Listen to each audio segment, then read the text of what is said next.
There comes a time in every person's life when the noise of the world grows too loud, when distractions consume focus, when pain overshadows peace, when chaos replaces clarity.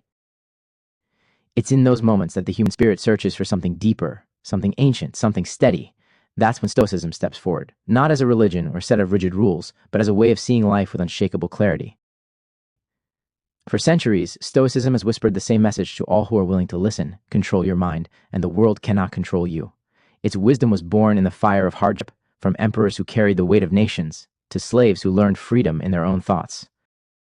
They lived in chaos, yet they found calm. They faced loss, yet they found meaning. They stood amid storms and remained still inside. To live like a Stoic is to remember that life is not about avoiding difficulty, it's about rising through it. Every challenge, every loss, every insult or setback becomes a lesson in disguise. The Stoic learns that peace isn't the absence of problems, it's the mastery of response. This philosophy has endured because it speaks to something eternal, the quiet strength within every human being. It reminds us that while we can't control what happens to us, we can always control how we meet it. The modern world may look different from ancient Rome, but the battles are the same: anxiety, temptation, envy, anger, fear. Only the surroundings have changed. The struggle within remains identical. In a time when people chase noise, the Stoic chooses silence. When others seek validation, the Stoic seeks virtue. When the world demands reaction, the Stoic practices restraint. This path is not easy, but it is freeing. Through the teachings of Seneca, Epictetus, and Marcus Aurelius, Stoicism became more than philosophy. It became a toolkit for the human soul. It teaches resilience through reason, calm through clarity, strength through acceptance. And these lessons are not locked in books. They are alive, waiting to be lived. This journey begins by turning inward. The Stoic doesn't try to fix the world before fixing the self. They understand that the mind is the true battlefield, and if one conquers the mind, no external force can break them. In the following 7 lessons, we will explore timeless principles that can rebuild the mind and repair the cracks of modern living. Each is simple in words, but profound in practice. Together, they form a blueprint, not for escaping life, but for engaging with it as it truly is. These are not lessons for comfort. They are lessons for strength. They will challenge the way one thinks, reacts, and lives, but if practiced sincerely, they will lead to an inner power that cannot be shaken, a peace that endures through pain, a focus that survives chaos, and a wisdom that outlasts time itself. So take a deep breath. Let the noise fade. What follows is not motivation, but mastery, not inspiration, but transformation. This is the Stoic way, the art of rebuilding the mind and freeing the soul. Lesson 1. Master your mind before the world does. The mind is both the cage and the key. It can imprison you in fear, or it can free you with clarity. Every battle a human being faces begins within the quiet walls of thought. Long before a person fails in the world, they've already surrendered in their mind. The Stoics understood this. They believed that no external event could harm the soul unless the mind allowed it. The mind interprets everything: pain, success, rejection, loss, and in that interpretation lies the seed of suffering or strength. In today's world, minds are rarely still. They are flooded with noise, endless comparison, judgment, expectation. The world shouts what to value, what to fear, what to want, and slowly the individual forgets how to think for themselves. They begin to mistake noise for knowledge, attention for meaning, distraction for purpose. To master the mind is to reclaim sovereignty over one's inner life. It means learning to observe thoughts rather than obey them. Thoughts are visitors, not rulers. They come and go. The Stoic learns to watch them pass, understanding that not every thought deserves belief, and not every emotion requires action. Marcus Aurelius, who ruled the greatest empire of his time, wrote that the soul becomes dyed with the color of its thoughts. If one allows anger, envy, and self-pity to stain the mind, life will appear dark and chaotic. But if one trains the mind toward reason, gratitude, and virtue, the same world transforms, not because the world has changed, but because perception has. Mastery begins in awareness. One must ask, what am I thinking? Why am I thinking it? Does this thought serve peace or destroy it? Most people never pause long enough to ask. They are carried away by mental storms, reacting to every emotion as if it were truth. But the Stoic stands apart, observing, reflecting, redirecting. Training the mind is not a one-time act, it's a lifelong practice. Every moment of irritation is a chance to strengthen patience. Every disappointment tests perspective. Every insult tests composure. The world provides the resistance. The mind provides the response. The Stoic doesn't aim to stop feeling. They aim to stop being ruled by feeling. When fear arises, they do not suppress it. They study it.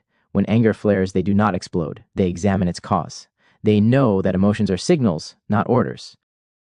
The mind translates those signals, and reason gives them meaning. The truth is simple. If the mind is undisciplined, no external success will bring peace. And if the mind is disciplined, no external failure can destroy it. Power begins not in control over others, but in control over self. Mastering the mind doesn't mean becoming cold or detached. It means becoming clear. It means living with awareness instead of impulse, intention instead of reaction. It is the art of responding thoughtfully rather than emotionally. The world will test this mastery constantly. It will provoke, tempt, and distract. It will offer comfort disguised as pleasure and chaos disguised as passion.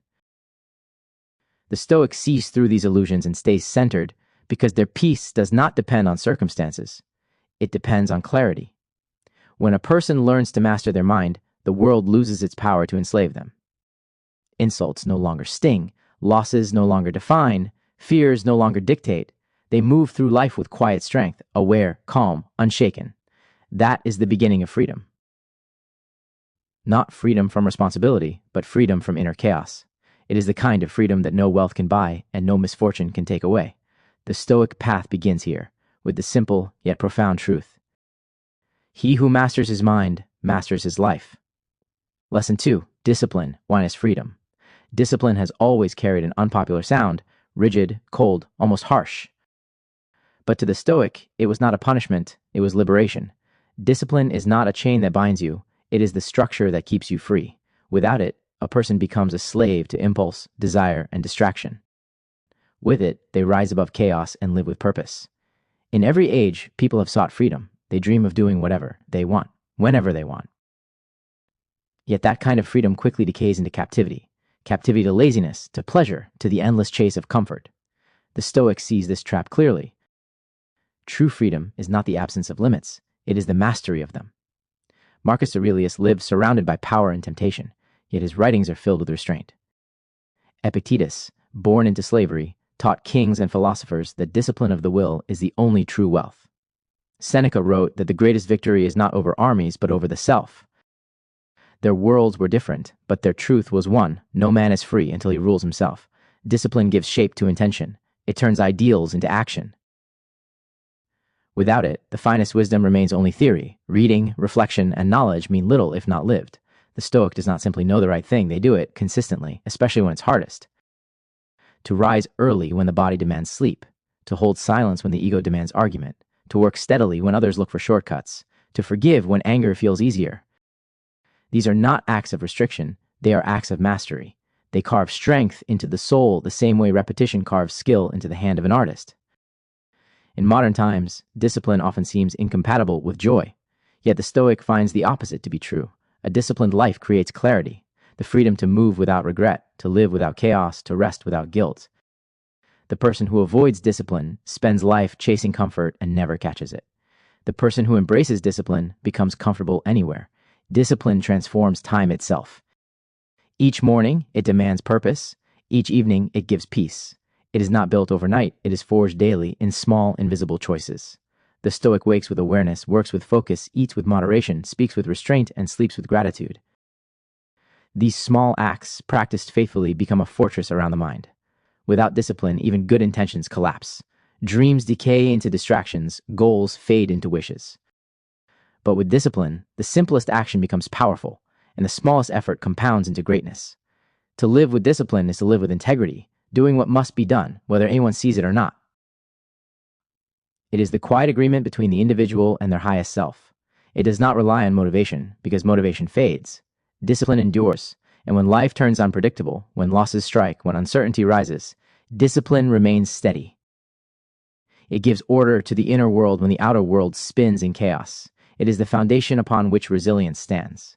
For the Stoic, discipline is not about perfection, it is about presence. It is about showing up fully to each moment, doing what aligns with reason and virtue. It is the bridge between who one is and who one could become. When a person lives without discipline, they live at the mercy of moods. When they live with discipline, they become the master of them. This is why the Stoics said that discipline is freedom. Because through structure, they discover peace. Through self-control, they discover strength. And through consistency, they discover the quiet joy of a life well lived.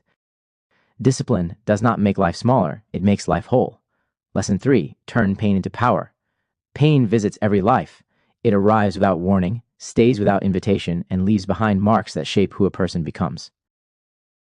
To the Stoic, pain is not a curse. It is a teacher. It is not the end of strength, but the beginning of it. Most people run from pain. They seek comfort, distraction, or escape. They fill silence with noise and sorrow with pleasure.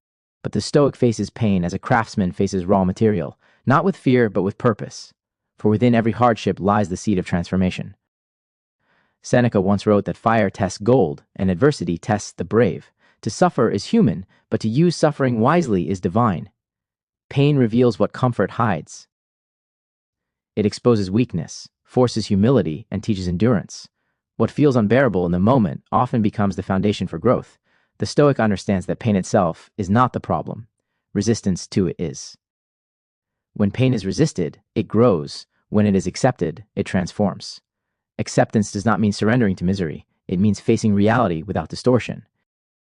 It is the calm recognition that, although suffering cannot always be avoided, it can always be used. A broken heart can deepen compassion. Failure can sharpen focus.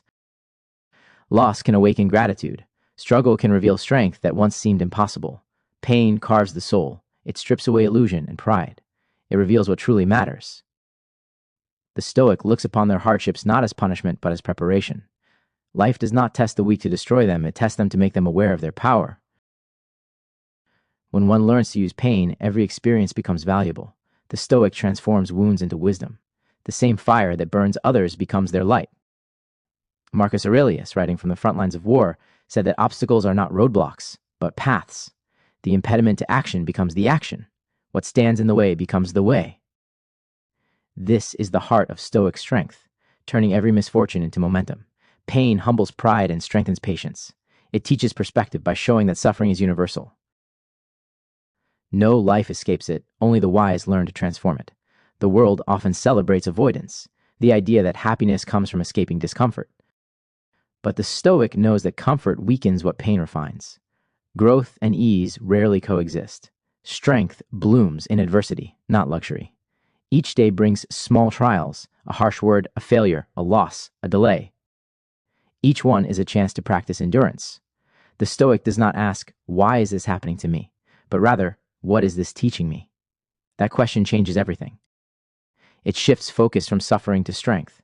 And when pain is past, when the tears have dried and the wounds have healed, what remains is not weakness, but wisdom. The Stoic carries that wisdom forward, grateful not for the pain itself, but for what it revealed. To turn pain into power is to understand that nothing external can truly break the inner self unless it is allowed to. The Stoic learns to welcome adversity as an ally of growth, to see in every loss a lesson, and in every struggle a step toward mastery. Pain refines. It purifies. It strengthens. It awakens. It burns away the unnecessary, leaving only truth. And in that truth, the Stoic finds something unshakable, a quiet, enduring strength that no comfort could have ever created. Lesson 4. Detach from what you can't keep. Everything fades. Everything changes. Everything, no matter how precious, will one day slip beyond your grasp. This is not tragedy. It is nature.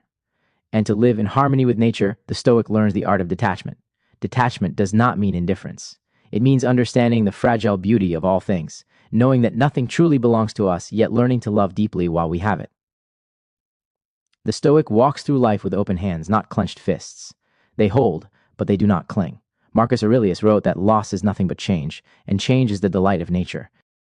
What dies returns to the earth. What ends gives birth to beginnings. The Stoic sees this not as cruelty, but as rhythm, the endless movement of existence each moment, rising and fading like the breath. Modern life teaches the opposite. It tells people to hold tighter, to possess, to control, to preserve what cannot be preserved. They attach their happiness to possessions, relationships, status, and praise. And when these things shift, as they always do, they suffer. They grieve not only what they've lost, but the illusion that it was ever theirs to keep. The Stoic frees themselves from this illusion. They love deeply, but without ownership. They enjoy beauty, but without dependency. They work diligently, but without obsession over the outcome. Their peace does not rely on permanence. It lives in acceptance. Epictetus taught that one should love their child, their friend, their home, but always remember they are mortal, temporary, and borrowed, not to be morbid, but to be grateful. Because when one truly understands impermanence, gratitude deepens. Every moment becomes sacred, every breath a gift. When the Stoic wakes each morning, they do not demand that life stays unchanged. They simply meet the day as it is. When someone they love departs, they give thanks for the time shared. When fortune shifts, they adapt. When possessions vanish, they remain steady, because what is essential, their character, their reason, their virtue, cannot be taken. Detachment is not the absence of feeling, it is the mastery of attachment. It allows one to move through joy without fear, and through sorrow without despair.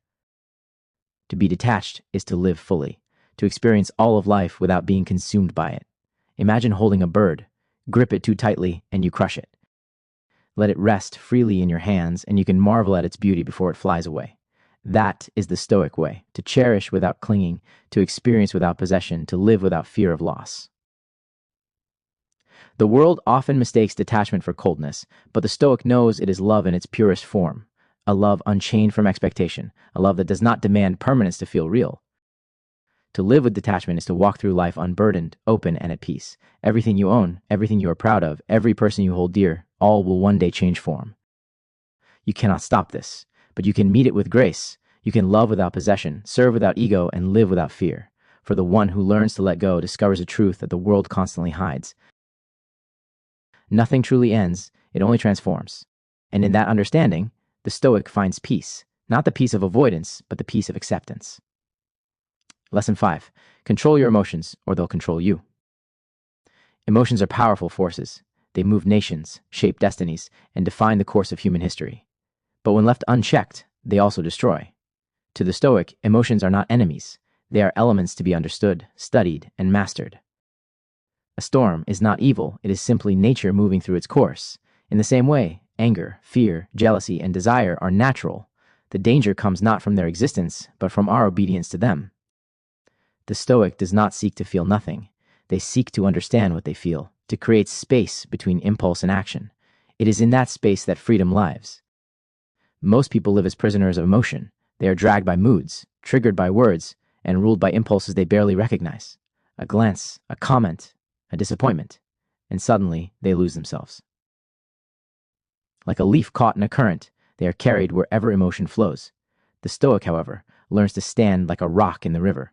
They let the current of emotion pass around them, watching it but not drowning in it. They observe anger rise and fall. They watch fear approach and fade. They witness sadness without collapsing into it. Marcus Aurelius wrote that the mind becomes invincible when it refuses to let its own judgments disturb it. The insult itself is nothing, only your opinion of it gives it power. The loss is nothing, only your attachment to it creates pain. Emotions are signals, not verdicts. The Stoic listens but does not submit. To control emotion is to cultivate awareness, to see clearly even in moments of intensity. It is to pause when everything in you demands reaction. That pause is not weakness, it is mastery. Within that silence, reason awakens. Seneca warned that anger begins in folly and ends in regret. The wise, therefore, train themselves to delay reaction. When provoked, they breathe. When hurt, they reflect.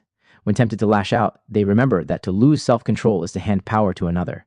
A person who cannot govern their emotions cannot govern their life.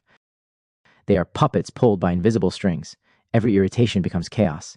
Every challenge becomes catastrophe. But when one learns to regulate their inner world, the outer world loses its hold. The Stoic sees emotion as a tool. Anger can become determination. Fear can become caution. Sadness can become empathy. Each feeling, if understood, can be redirected toward virtue. In the quiet of reflection, the Stoic reminds themselves that emotions are temporary. They pass like clouds across the sky, beautiful, powerful, but fleeting. To base decisions on them is to build a house on wind. Control does not mean suppression. Suppressed emotion poisons the mind. Controlled emotion purifies it. The Stoic allows feeling to flow through them, but never to rule them. They know that calm is not a gift. It is a discipline. It must be trained daily. It requires awareness of thought, patience with self, and humility to begin again each time one fails. In moments of anger, remember stillness. In moments of fear, remember courage. In moments of grief, remember gratitude. To live this way is to become unshakable, not untouched by emotion, but guided by wisdom through it. The The Stoic learns that emotional control is not about coldness. It is about clarity. It is about living in harmony with reason, not enslaved by reaction. And when the mind is calm, life becomes clear. Choices become wise. Peace becomes possible. Because in the end, those who control their emotions do not merely survive the storm, they become the calm within it. Lesson 6. Focus on what you can give, not what you can get. In a world obsessed with gain, wealth, recognition, validation, the Stoic walks another path, a quieter path, one built not on acquisition, but on contribution. The wise know that the measure of a life is not how much it takes, but how much it gives. To give is to align with nature, because all of life gives. The sun gives warmth without asking. The tree gives fruit, the river gives water, the earth gives nourishment. Nature sustains itself through giving, and the Stoic, who seeks harmony with nature, learns to do the same. When a person lives for what they can get, they chain their peace to the unpredictable. They depend on others' approval, fortune's favor, and circumstances they cannot control. But when they shift their focus to what they can give, to how they can serve, uplift, or improve the world around them, they step into freedom. Giving is power. It transforms both the giver and the receiver. It shifts attention away from self-centered desire to purpose-driven action.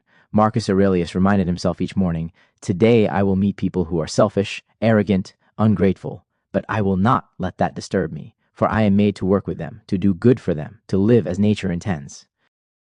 The Stoic does not ask, "What will I gain?" but "What can I contribute?"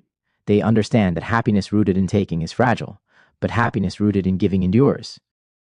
Because giving is always within one's control. It might be kindness, patience, wisdom, service, forgiveness, a steady presence in a chaotic world. These are all forms of giving, invisible perhaps, but powerful beyond measure. Seneca wrote that the wise man gives freely even when others are undeserving, for the act of giving itself strengthens virtue. The Stoic gives because it is right, not because it guarantees reward. They know that the reward of virtue is virtue, the quiet satisfaction of living in alignment with what is noble and good. This mindset frees one from the exhausting pursuit of validation. The Stoic no longer needs to impress, to compete, or to win. Their peace no longer depends on the applause of others. Instead, it rests in the silent fulfillment that comes from knowing they have done what is right. The modern world glorifies possession, but the Stoic glorifies purpose. The one who lives to gain becomes restless. The one who lives to give becomes content. For what you give adds meaning to your days, while what you take often adds only noise. Even in hardship, the Stoic asks, "How can I still serve?" If they lose wealth, they can still give time. If they lose comfort, they can still give courage. If they lose everything, they can still give example by how they endure. To give is to rise above the self. It is to participate in the flow of life, where all things exist not for themselves, but for one another. The Stoic understands that true abundance is not measured by possession, but by generosity. The more one gives, the less one lacks.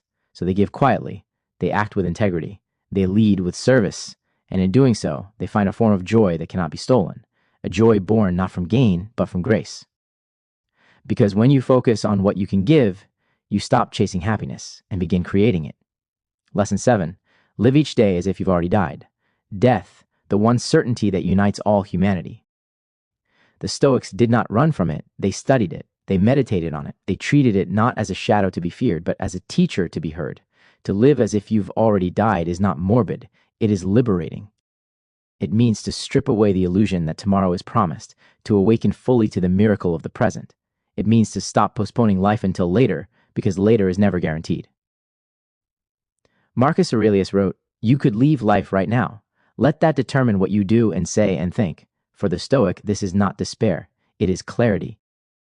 It is the understanding that every sunrise could be the last, and that awareness sharpens the mind, purifies the heart, and deepens gratitude for everything that remains. Most people live half asleep, waiting for the right time to begin truly living, after success, after wealth, after comfort. But the Stoic knows there is no after, there is only now. Every day is complete in itself.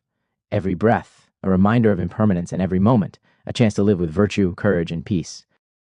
To live as if you've already died is to release fear. What can death take from someone who has already accepted it?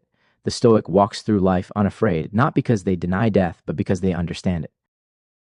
They know that all things return to nature, and that death is not destruction, but transformation.